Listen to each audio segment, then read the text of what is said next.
నమస్కారం. భక్తిప్రదం కార్యక్రమానికి స్వాగతం. గొప్పవాడు ఎవరు అంటే కళ్ళు తెరిచి తుమ్మేవాడు అన్నట్ట ఓ ఆకతాయి. అయితే వేళాకోళం సరదా మాటల మాట ఎలా ఉన్నా భక్తిపూర్వకంగా వినయపూర్వకంగా గొప్పవాడు ఎవరు అంటే ఎవరైనా ఠక్కున వినయశీలురే గొప్పవారు అంటారు. వినయాన్ని మించిన ఆభరణం మరొకటి లేదని ఆభరణ ప్రియులు వ్యాఖ్యానించుకుంటారు. కార్యసిద్ధి కీర్తి లభించినప్పుడు కొందరు మరింత పరిపక్వతతో అమిత అణువుగా ఉంటారు. మరికొందరు వాని దృక్కోణాన్ని కోల్పోతారు.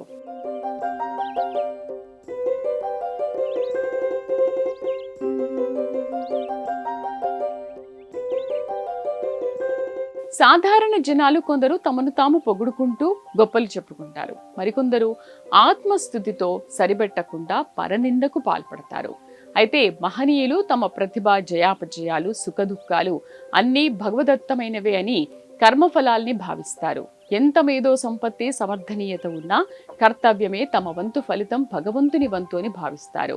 త్రికరణ శుద్ధిగా భగవంతుని ఆరాధించి ఏకాగ్రత దృష్టితో పనిని దైవంగా భావించి ఆ కార్యాన్ని పూర్తి చేస్తే విజయాలు ఆ వ్యక్తుల వాకిట వెంట చేరుతాయని పెద్దలు చెబుతారు.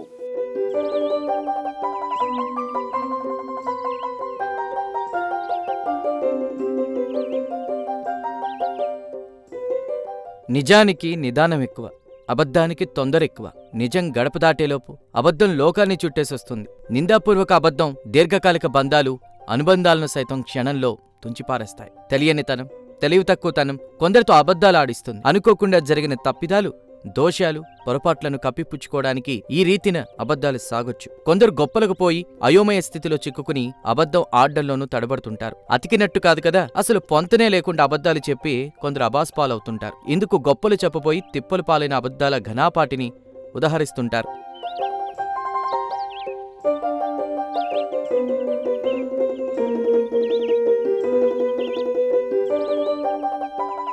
కరెక్ట్ అవ్వచ్చు, కాకపోవచ్చు. అయితే దేనికైనా టక్కున సమాధానం ఇచ్చేయగల, తన సమాధానాన్ని తానే క్షణాల్లో మార్చేయగల ఓ పెద్ద మనిషిని ఓ అనుమానాలు, సందిగ్ధాలతో ప్రశ్నలు సంధించే వ్యక్తి కలిశాడు. అనుమానాల మనిషి ఆ పెద్ద మనిషిని పంచపాండవులు ఎంతమంది అని ప్రశ్నించారు. పంచ అంటేనే 5, పాండవులు 5 అనే విషయం అందరికీ తెలిసిందే. ఓ పెద్ద మనిషి తన పోలిక పైత్యంతో ఏం చేశాడంటే, పంచపాండవులు మంచం కోళ్లలా 3 అని నోటితో చెప్పి 2 వేళ్లు చూపించి పలక మీద 1 వేసి చెరిపేశాడు. పంచ అంటే 5 అని తెలియదు, పాండవులు 5 అని తెలియదు, మంచం కోళ్లు 4 అని తెలియదు. ఆ పోలికను 3 అని చెప్పి 2 వేళ్లు చూపించి 1 వేసి ఊరుకోవడం అంటే ఎంత హాస్యాస్పదం. అందుకనేమో పెద్దలు అబద్ధం ఆడినా అతికినట్టుండాలని అంటారు. ఎవరికైనా something is better than nothing అనేటువంటి సామెత చెప్తారు. ఈ పెద్ద మనిషి లాంటి వాళ్ళ విషయంలో nothing is better than non sense అని చెప్పొచ్చేమో.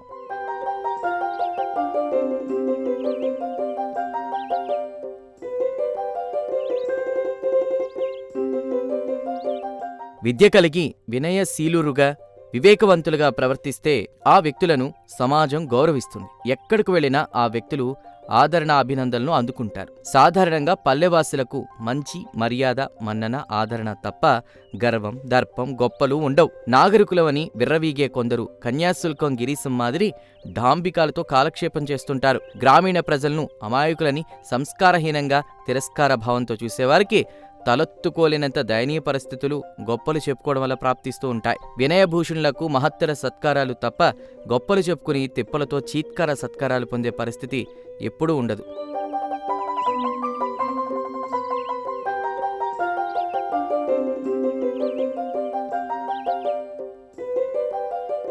నిజాయితీ, దయ, గౌరవం, ఇతరుల పట్ల శ్రద్ధ, సహనం, నిజాయితీ, బాధ్యత తదితర లక్షణాలు వినయగుణ సంపన్నులకు ఉంటాయి. అందుకే వీరిని మంచివారిగా కీర్తిస్తారు.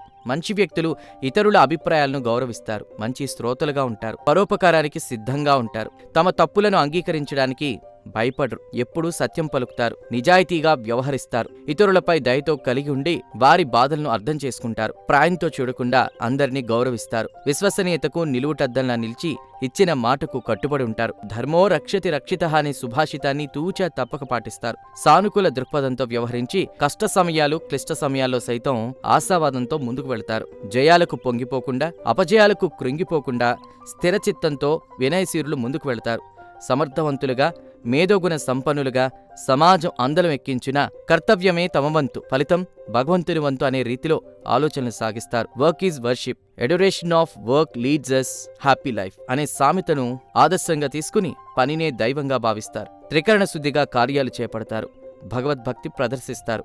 ఈ తరహా వ్యక్తులకు విజయాలు వెతుక్కుంటూ వచ్చి వారి వాకిట చేరతాయని పెద్దలు వ్యాఖ్యానిస్తూ ఉంటారు.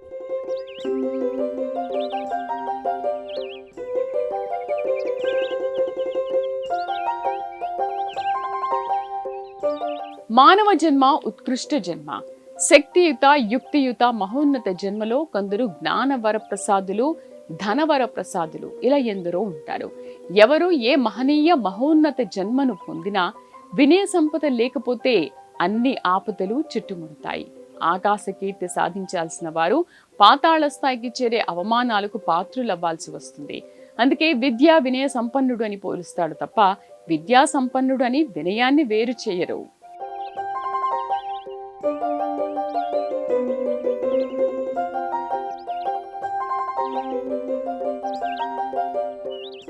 విద్యా దదాతి వినయం, వినయాధ్యాతి పాత్రాత్వాత్ ధనమాప్నోతి, ధనార్ధర్మం తతః సుఖం.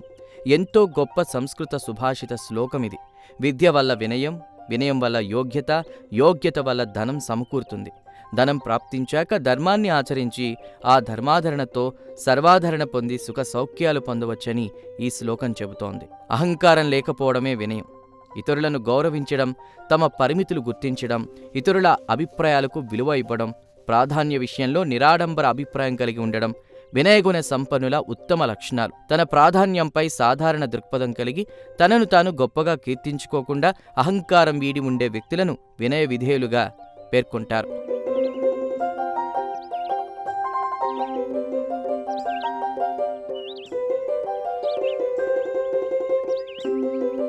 అయితే వినయం స్వీయ దూషణ అని పెడార్థాలు, విపరీతార్థాలు తీసేవారు కొందరుంటారు.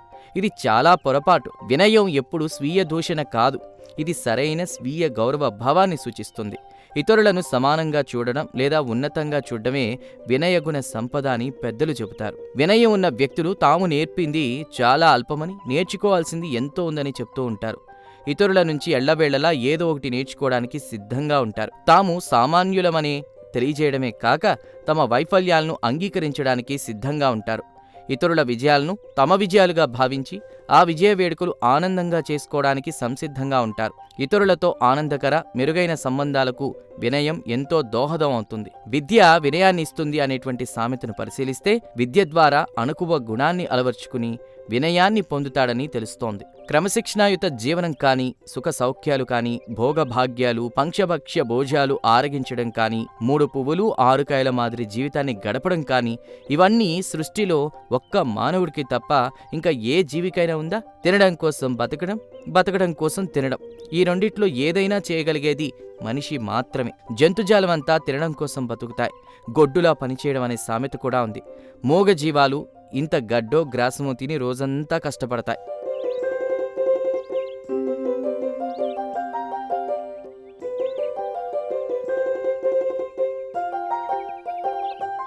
కావలసిన రీతిలో కావలసిన పదార్థాలతో వంటలు చేసుకుని మృష్టాన్న విందు భోజనాలు ఆరగించి పట్టుపరుపుల మీద శయనించే అవకాశం మూగజీవాలకు ఉంటుందా? అష్ట ఐశ్వర్యాలు, ఆయురారోగ్యాలు, అదృష్టాలు, ఆనందాలు, సుఖాలు, సంతోషాలు ఏవైనా నోరులేని జీవాలకుంటుందా?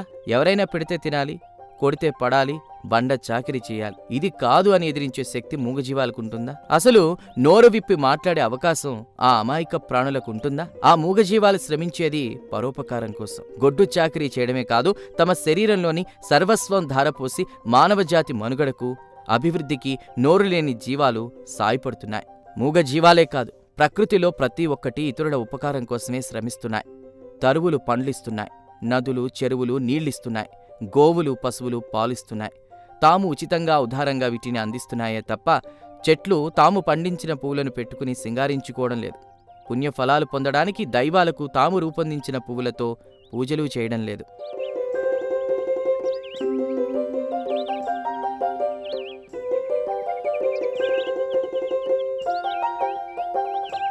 తాము పండించిన కాయలు పండ్లను అవి తినడం లేదు. ప్రకృతిలో మానవేతర సమాజం యావత్తూ పరోపకారార్థమితం శరీరం అనేటువంటి రీతిలో వ్యవహరిస్తుంటే విద్యా వినయ సంపన్నులుగా ఉండాల్సిన మానవ జాతి ప్రకృతి సంపద అంతా అనుభవిస్తూ ప్రకృతి వినాశనానికి తలపడ్డం ఎంత శోచనీయం. తమ విద్యా వినయాలను మానవ సమాజంలోనూ ప్రకృతి పరంగానూ చూపాల్సిన ఆవశ్యకత ఎంతైనా ఉంది. ఉత్కృష్ట మానవ జన్మ పొంది పాప కార్యాలకు పాల్పడి పాప ఫలాలు మూటకట్టుకుంటుంటే ఆ పాపార్జిత ఫలాలు అధోలోకాలకు నరకలోకాలకు దారితీయడమే కాక జన్మ జన్మలుగా సంచిత పాపాలుగా వెంటాడుతాయి. ఏ కష్టాల క్షుద్ర జన్మలొస్తాయో, ఏ యమబాధలు అనుభవించాలో ఎవరికీ తెలియదు. అందుకే మానవ జన్మను నిరర్ధకం చేసుకోకుండా సార్థకం చేసుకోవాలని పురాణ గురువులు, ఆధ్యాత్మికవేత్తలు, ధార్మిక స్రష్టలు తెలియజేస్తుంటారు. మహోన్నత మానవ జన్మలో కొందరికి ఉత్తమోత్తమ జీవనానికి అవకాశమైన అదృష్ట జన్మలు సంప్రాప్తిస్తాయి. జ్ఞాన వరప్రసాదులు, ధనవర ప్రసాదులు ఇలా ఎందరో ఉంటారు. ఎవరు ఏ మహనీయ మహోన్నత జన్మను పొందినా వినయ సంపద లేకపోతే అన్ని ఆపదలు చుట్టుముడతాయి. ఆకాశ కీర్తి సాధించాల్సిన వారు పాతాళ స్థాయికి చేరే అవమానాలకు పాత్రుడవ్వాల్సొస్తుంది. అందుకే విద్యా వినయ సంపన్నుడని పోలిస్తారే తప్ప విద్యా సంపన్నుడని వినయాన్ని వేరు చేయరు.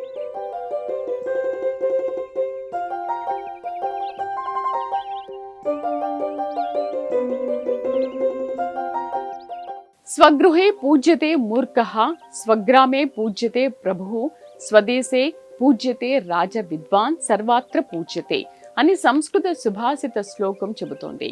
మనిషి ఎలాంటి వాడైనా జ్ఞానహీనతతో ప్రవర్తించినా తన ఇంట్లో ఆ వ్యక్తి బాగానే చూడబడతాడు. గ్రామాధికారి గ్రామంలో, రాజ్యాధినేత రాజ్యంలో గౌరవింపబడతారు. గ్రామ పరిధి దాటిన గ్రామాధికారి రాజ్యాన్ని దాటి వెళ్ళినా రాజుకు ఎవరు ఏ గౌరవం ఇవ్వరు. అసలు వారెవరో వారికి తెలియదు. అయితే విద్వాంసుడు ఎక్కడికి వెళ్ళినా తన పాండిత్యంతో శభాష్ అనిపించుకుంటాడు. ఉచిత రీతిన గౌరవింపబడతాడు. అయితే వినయహీనుడిగా మారి అధికార దర్పం ప్రదర్శిస్తే ఎలాంటి వారైనా చీత్కార సత్కారాలకు అర్హులవుతారు.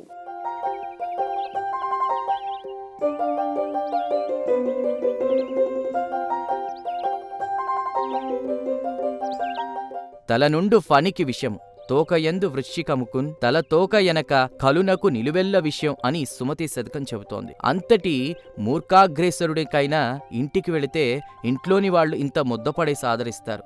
గ్రామాధికారి తన గ్రామంలో దర్పం చూపించినా, గర్వం ప్రదర్శించినా చెల్లుబాటు అవుతుంది. రాజు తన రాజ్యం దాటితే అనామకుడుగానే మిగులుతాడు. విద్వాంసుడు అన్ని చోట్ల పూజింపబడతాడు, గౌరవించబడతాడు. అయితే పరాయి ప్రదేశానికి వెళ్ళి తానే గొప్పని, మిగిలిన వాళ్ళందరూ హీనులు, అనర్హులు, బలాదూరంటే మాటలు మాట్లాడితే గనక ఎంతటి విద్యాధికుడు, విద్వాంసుడైనా చీత్కార సత్కారాలు ఎదుర్కొంటాడు. వినయం లేని విద్య నిరర్ధకం అని ఏ విద్యా వినయ సంపన్నుడైనా చెప్తాడు.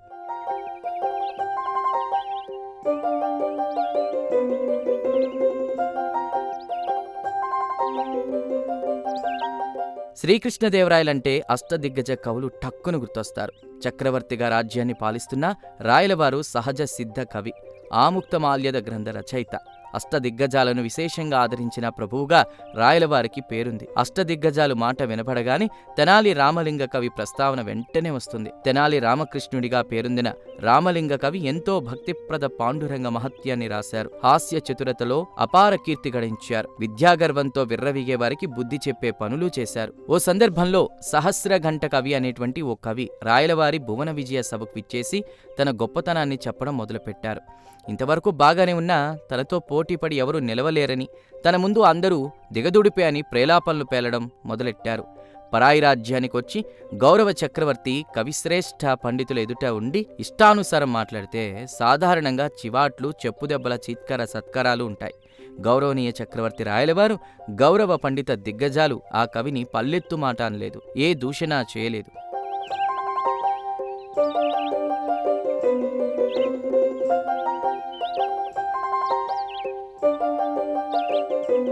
అయితే తెనాలి రామకృష్ణ కవి తానొక సమస్య ఇచ్చి దానిని రాయమన్నాడు. పెదవితో శబ్దం చేస్తూ పువ్వట బాబా అంటూ పద్యం చెప్పి రాయమన్నాడు. పెదవి శబ్దాన్ని పదశబ్దంగా ఎలా రాయగలడు? నోరు వెళ్లబెట్టి ఆ సహస్రగంట కవి తలదించుకున్నాడు. అయినా సహస్రులైన రాయలవారు ఆ కవిని అన్ని విధాలా సత్కరించి పంపారు. చక్రవర్తి స్థాయిలో ఉన్న రాయలవారి వినయ సంపద అది. అందుకే అధికులని, అల్పులనే భావాలు ఉండకూడదు. దేవదేవుని దృష్టిలో అధికులు, అల్పులు అందరూ సమానమే. ఎవరు ఏ పనికి చెందినవారైనా వినయ విధేయలతో మెలిగి త్రికరణ శుద్ధిగా తమ కర్తవ్యాలు నిర్వహించాలి. ఇదే విషయాన్ని ఏ పురాణ గురువైనా, పండిత పెద్దైనా, పంచాంగకర్త అయినా చెప్తారు. ఏ మత తాత్విక సాంప్రదాయాల్లో అయినా సామాజిక సామరస్యానికి ప్రాధాన్యం ఇచ్చే ధర్మంగా వినయం కీర్తింపబడుతుంది.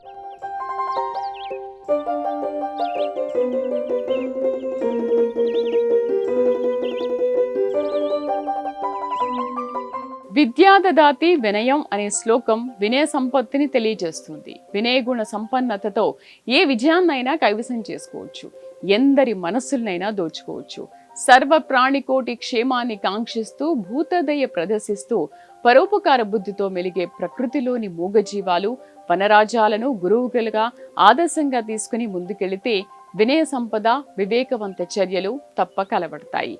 ఆ వినయ సంపద గగనతలానికి ఎగిసే అంత కీర్తిని తీసుకొస్తుంది.